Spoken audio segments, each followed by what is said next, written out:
مجھے اب اچھا یہ وہ بیان ہے جس کو کاٹا گیا، یہ اس کو اوپر والا حصہ میں پیش کر رہا تھا. اچھا وہ کہتی ہے مجھے اب یہ بات سمجھ نہیں آتی کہ لوگ شادی کیوں کرتے ہیں. اگر آپ کو اپنی زندگی کا ساتھی چاہیے تو آپ کو شادی کے کاغذات پر دستخط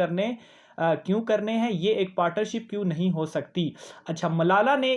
یہ لائن بولنے کے بعد جو لائن بولی، اس لائن کو لے کر جو دوسری سائڈ کے لوگ ہیں جو یہ کہہ رہے ہیں کہ ملالہ کے بیان کو توڑ مروڑ کر پیش کیا کہ وہ اس لائن کو سامنے رکھتے ہیں، وہ میں آپ کو اب بتاتا ہوں. اچھا ملالہ نے اس کے بعد یہ بھی کہا کہ ان کی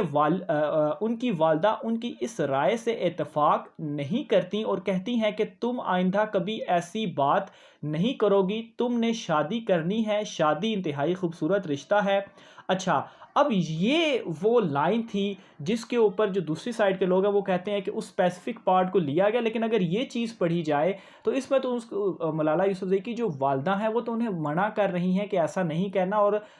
یہ بات تم بالکل غلط کہہ رہی ہو. لیکن ناظرین یہاں پر بات یہ ہے کہ ٹھیک ہے ان کی والدہ نے یہ لائن کہی ان کو کہ یہ چیز تم غلط کہہ رہی ہو اور ایسے الفاظ کبھی منہ پر نہیں لے کے آنے تم نے، لیکن اس کے باوجود ملالہ یوسفزئی کے اپنے خیالات کیا ہیں. میٹر تو یہاں پر یہ چیز کرتی ہے کہ یورپین کنٹریز میں آپ آزاد ہوتے ہیں، آپ کے اوپر ماں باپ کا اس طرح سے پریشر جو ہے وہ نہیں ہوتا، تو ملالہ کے تو خیالات وہی ہیں. اور میرے خیال سے یہ کوئی حیرانگی کی بھی بات نہیں ہوگی، کیونکہ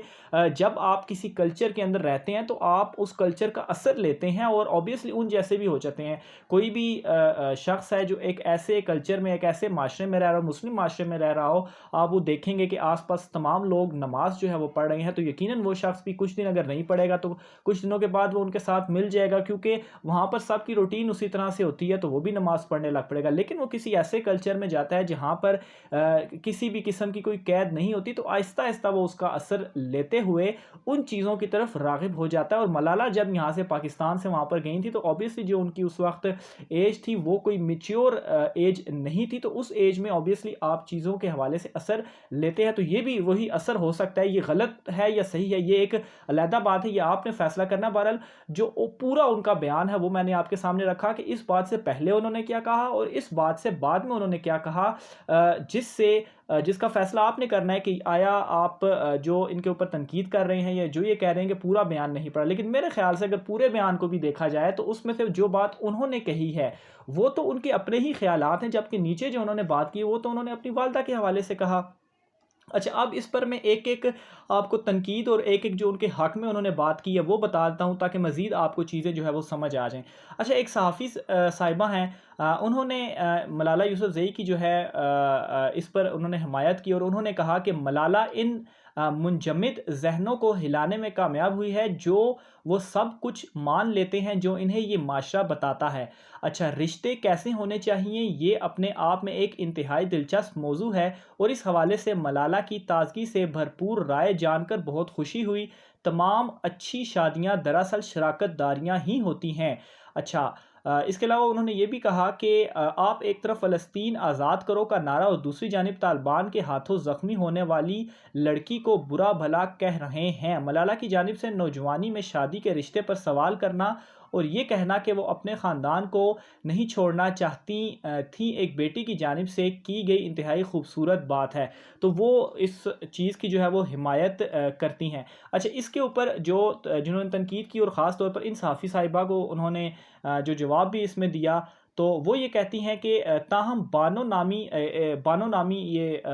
صارف ہیں، انہوں نے جو ہے وہ اس پر کہا. اچھا وہ کہتی ہے کہ ایک قانونی نقطہ اٹھاتے ہوئے ملالہ کے بیان کو ناقص قرار دیا. انہوں نے اس بارے میں ایک تھریڈ لکھا جس میں ان کا کہنا تھا کہ میں خود شادی کے بغیر ساتھ رہنے والے رشتے کی جتنی حمایت کرتی ہوں وہ اپنی جگہ، لیکن میں پھر بھی یہ نہیں کہہ سکتی کہ شادی ضروری نہیں کیونکہ اس کی قانونی اہمیت اپنی جگہ. اچھا اس کے علاوہ وہ کہتی ہے کہ زیادہ تر ممالک جیسے پاکستان میں پارٹنر کی کوئی اہمیت نہیں، شادی آپ کو اپنے حقوق حاصل کرنے کے لیے ایک قانونی راستہ دیتی ہے. برطانیہ میں بھی آپ کو ایک کانٹریکٹ پر دستخط کرنے ہوتے ہیں، ہمیں یہاں شادی کو دو افراد کے درمیان کانٹریکٹ کے طور پر دیکھنا ہوگا. اچھا یعنی کہ وہ اس کو ایک قانونی نقطہ نظر سے وہ بتا رہی ہیں کہ آبویسلی آپ کے بہت سارے حقوق ہوتے ہیں، تو اگر آپ کا کوئی نکاح نہیں ہوتا، کوئی سگنیچر یا کوئی جو بھی باہر ممالک میں کانٹریکٹ وغیرہ ہوتے ہیں، تو اس کے بغیر پھر آپ مطلب قانونی کوئی چارہ کوئی استعمال نہیں کر سکتے. میرے خیال خیال سے جو مجھے ایک اس حوالے سے کچھ چیزیں یاد ہیں کہ اگر باہر ملک میں اگر آپ شادی کرتے ہیں اور اگر آپ کی طلاق ہوتی ہے میاں بیوی کے، تو جائیداد میں جو ہے وہ کافی آدھا آدھا حصہ ہوتا ہے آپ کا. اس وجہ سے بھی بہت سارے لوگ جو ہیں وہ وہاں سے باہر اس طرح سے شادیاں کر لیتے ہیں کہ بس وہ آپس میں رہتے ہیں لیکن وہ شادی نہیں کرتے، جس کی وجہ سے وہ یہ ہوتا ہے کہ اگر آپ کل کو کوئی علیحدہ ہوتے ہیں تو جو آپ کی جائیداد ہے، چیزیں وغیرہ، وہ خالی ایک بندے کے پاس ہی ہوں گے، عورت کو اس میں سے کچھ بھی نہیں ملے گا. تو یہ وہ ایک قانونی چارہ جوئی ہے جو آپ اگر نکاح میں ہو تو آپ استعمال کر سکتے ہیں. خیر یہ ایک لیگل پوائنٹ آف ویو سے تھا، اور میری ذاتی رائے میں اوبیسلی آپ اس طرح سے تو نہیں کہا جا سکتا کہ آپ پارٹنر ہمارے اسلام کو آپ دیکھ لیں تو آپ شادی جو ہے وہ ضروری ہے، یہ نہیں کہ آپ